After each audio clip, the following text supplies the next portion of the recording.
নমস্কার, মমতাজ কিচেনে আপনাদের সবাইকে স্বাগত জানাই। আজকে পুরো ভিডিওটি দেখার অনুরোধ রইল।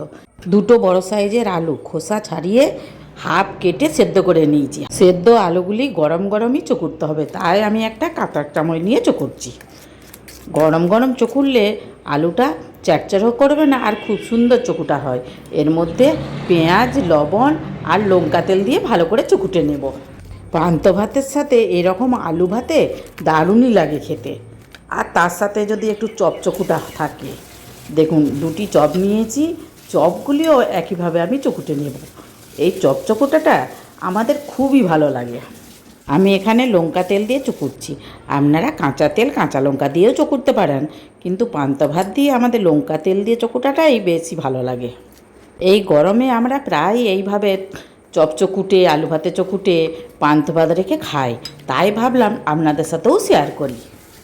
চপচকুটাটাও খুব সুন্দর চকুটা হয়ে গেছে, দেখে তো জিভে জল চলে আসছে।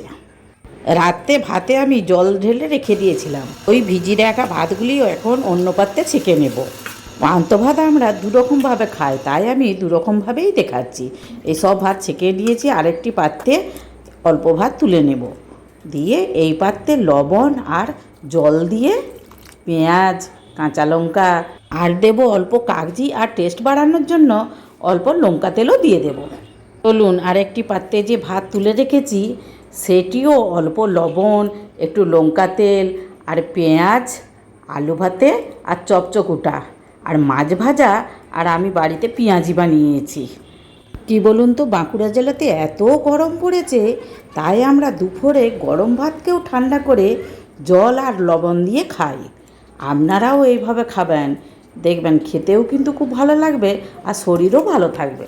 এই গরমে টকটা বেশি করে খাবেন আর মুসুরের ডাল খাবেন। এই মন প্রাণ জুড়ানো রেসিপিটি আপনাদের নিশ্চয়ই ভালো লেগেছে, আর ভালো লাগলে একটা লাইক, কমেন্ট ও শেয়ার করবেন। আর প্লিজ একটা সাবস্ক্রাইব করবেন কিন্তু। পুরো ভিডিওটি দেখার জন্য ধন্যবাদ। আর যদি আপনারা ফেসবুক থেকে দেখেন, ফলো করবেন। আবার দেখা হবে নতুন কিছু রেসিপির ভিডিও নিয়ে মমতাজ কিচেনে। আপনারা ভালো থাকবেন, ধন্যবাদ।